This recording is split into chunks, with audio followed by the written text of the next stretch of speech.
नमस्कार साथियों, unique politics पे आप सभी का स्वागत है। मैं उमेश झिलमिलिया। साथियों, आज हम फिर से चर्चा करेंगे हरियाणा चुनाव को लेकर के।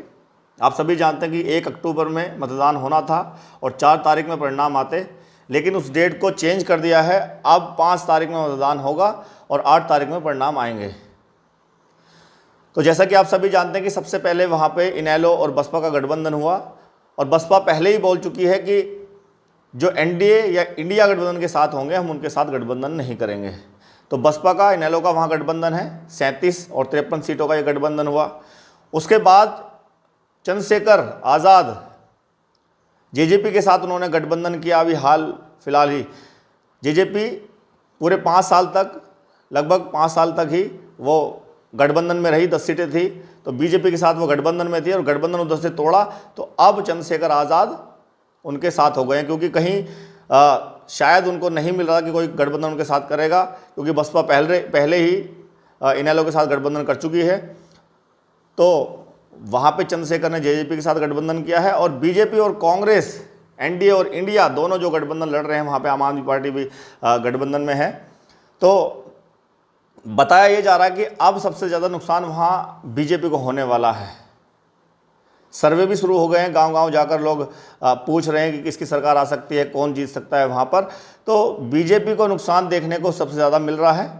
बीजेपी से ज़्यादा सीटें कांग्रेस की इस बार आ सकती हैं, लेकिन सबसे ज़्यादा सीटें किसकी आ सकती हैं, तो ये अंदाज़ा लगाया जा रहा है कि बसपा ने जब से गठबंधन किया है इनेलो के साथ, और बसपा का जो कार्यकाल उत्तर प्रदेश के अंदर रहा था, जिसमें मायावती जी ने नौकरियाँ दी थी और बड़े पार्क बनवाए और जो सुविधा दी थी उत्तर प्रदेश के अंदर, लोगों को महंगाई से मुक्त किया था, वो सारा का सारा मॉडल जो है वो बताया जा रहा है। इनेलो की तरफ से भी यही चीज़ें बताई जा रही है कि बसपा ने जो काम किए थे, जो शिक्षा के क्षेत्र में, महंगाई के क्षेत्र में, रोजगार के क्षेत्र में जो काम किए, उन कामों को हम हरियाणा में करेंगे। तो मॉडल बताया जा रहा है बीएसपी वाला ही। मायावती जी का जो कार्यकाल था उत्तर प्रदेश के अंदर, वही कार्यकाल वहाँ पे बताया जा रहा है। उस मॉडल के आधार पर वोट मांगी जा रही हैं और लोगों को पसंद आ रहा है कि अगर शिक्षा सबसे ज़्यादा कोई दे सकता है, बेहतर शिक्षा दे सकता है, वो बसपा है।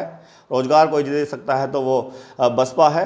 तो इस तरह से मॉडल को लेके चल रहे हैं और वहाँ पर फ़ायदा देखने को मिल सकता है। सबसे ज़्यादा सीटें माने जा रही हैं कि इनेलो की आ सकती है।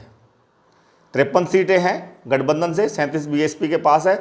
तो 53 सीटों में सबसे ज़्यादा सीटें जो हैं वो इनेलो की आ सकती हैं, यानी कि 30+ सीटें इनेलो की आ सकती हैं। और बसपा की सीटें जो हैं वो भी 10 से 12 या उससे ज़्यादा आ सकती हैं हरियाणा के अंदर। और जो इनेलो को फ़ायदा होगा, वो इनेलो को जो फ़ायदा हो रहा है वो बसपा के कारण ही हो रहा है। और बसपा का जो मॉडल था उत्तर प्रदेश का, जो बताया जा रहा है, उसके आधार पर इनेलो को वोटों का फ़ायदा, सीटों का फ़ायदा हो सकता है। वहीं और ज़्यादा फ़ायदा हो सकता था बसपा को अगर उस चुनाव में चंद्रशेखर आज़ाद वोट काटने के लिए नहीं कूदते, क्योंकि सीधा सीधा वहाँ सरकार बन सकती है इनेलो और बसपा के गठबंधन की। लेकिन उसी को रोकने के लिए वहाँ चंद्रशेखर आज़ाद ने जेजेपी के साथ गठबंधन किया। अब जेजेपी को जो सीट मिलेंगी, पहले भी 10 सीट थी, लगभग 4-5 सीट तो इस बार भी उनको मिल सकती है। चंद्रशेखर आज़ाद को हालांकि कोई सीट शायद नहीं मिले वहाँ गठबंधन में। 20 सीटें हैं, 70 और 20 का जेजेपी के साथ गठबंधन हुआ है, वहाँ पे शायद उनको एक भी सीट ना मिले। लेकिन जो वोटें मिलेंगी, कुछ भी जो वोटें मिलेंगी, वो बसपा का नुकसान करेंगे। कहा यह जा रहा है कि चंद्रशेखर आज़ाद के जाने से बसपा को वहाँ थोड़ा सा नुकसान हुआ। जो सीटें बसपा की आ रही हैं, जितनी भी 10 से 12 सीटें देखी जा रही हैं, तो वो सीटें बढ़ सकती थी। बहुजन समाज के जो वोटर्स हैं वो थोड़ा बहुत भी अगर बटेंगे तो उससे नुकसान होगा। और आप सभी जानते हैं कि कई सीटें ऐसी होती हैं जहाँ पे 100 से मार्जिन से 50 वोटों से हार जाता है कोई, है ना। तो सीधी सी बात है, चंद्रशेखर आज़ाद चुनाव लड़ेंगे तो 1000-2000 वोट तो या 500 वोट तो लेके ही जाएंगे। तो वो जो नुकसान होगा, वो जो वोट कटेंगी, वो सीधी सीधी बीएसपी की कटेंगी। तो बीएसपी को नुकसान जो हो रहा है वो चंद्रशेखर आज़ाद की वजह से हो रहा है। और इसको ये माना जा रहा है कि चंद्रशेखर आज़ाद को वहाँ पर जो लाया गया है वो कांग्रेस के फ़ायदे के लिए लाया गया है, कि कांग्रेस का वहाँ फ़ायदा हो सके। क्योंकि जो बहुजन समाज के लोग थे वो जिस तरह से रैलियां वहाँ चल रही हैं, बीएसपी की आकाश आनंद जिस तरह से रैलियां कर रहे हैं, इस तरह के लेक्चर भाषण वहाँ पे दे रहे हैं, तो लोग प्रभावित हैं उनके भाषणों से। इसीलिए बहुजन समाज के जो लोग हैं वो इनेलो गठबंधन के साथ इस बार जाना पसंद कर रहे हैं।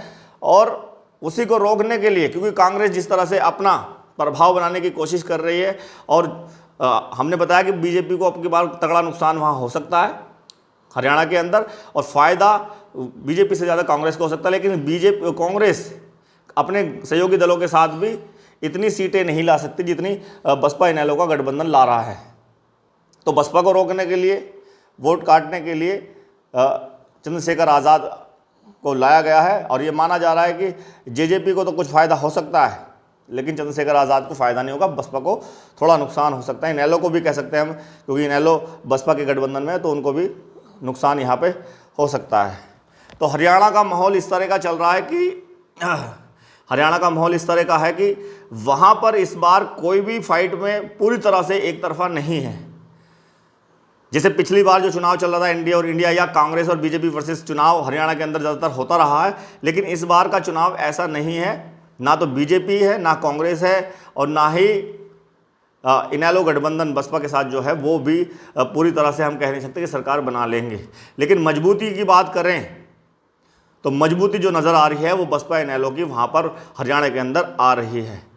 एनडीए इंडिया और बसपा इनेलो के साथ यहाँ सबसे कमज़ोर गठबंधन जो है, जो जेजेपी और चंद्रशेखर का बना है, वो बना है। लेकिन नुकसान ज़रूर चंद्रशेखर आज़ाद वहाँ थोड़ा बहुत कर सकते हैं, और जिसका करेंगे वो आप सभी जानते हैं, मैं बता रहा हूँ, बसपा का वहाँ नुकसान करेंगे, क्योंकि बीएसपी की वोट ही उनके पास जाएगी और कहीं अलग से कोई उनको वोट नहीं जाएगी, कोई और वोट उनको इतनी नहीं मिलेगी। जो भी वोट मिलेंगी वो बसपा के ही, बहुजन समाज के जो लोग होंगे उनकी ही मिलेगी अगर जाएगी तो 4 गठबंधन हम कह सकते हैं, एनडीए, इंडिया, इनेलो गठबंधन, जेजेपी, ये 4 गठबंधन है। लेकिन इसमें से 3 त्रिकोणीय मुकाबले में है, एक एनडीए और एक इंडिया और एक इनेलो गठबंधन, ये 3 मुकाबले में हैं।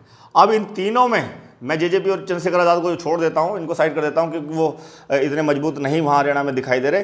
तो अगर इन तीनों की बात करें, एनडीए और इंडिया और इनेलो गठबंधन, तो इसमें सबसे ज़्यादा मजबूत जो माना जा रहा है वो इनेलो गठबंधन को माना जा रहा है। ये भी अंदाज़ा लगाया जा रहा है कि इस बार सरकार अभय चौटाला की वहाँ हो सकती है।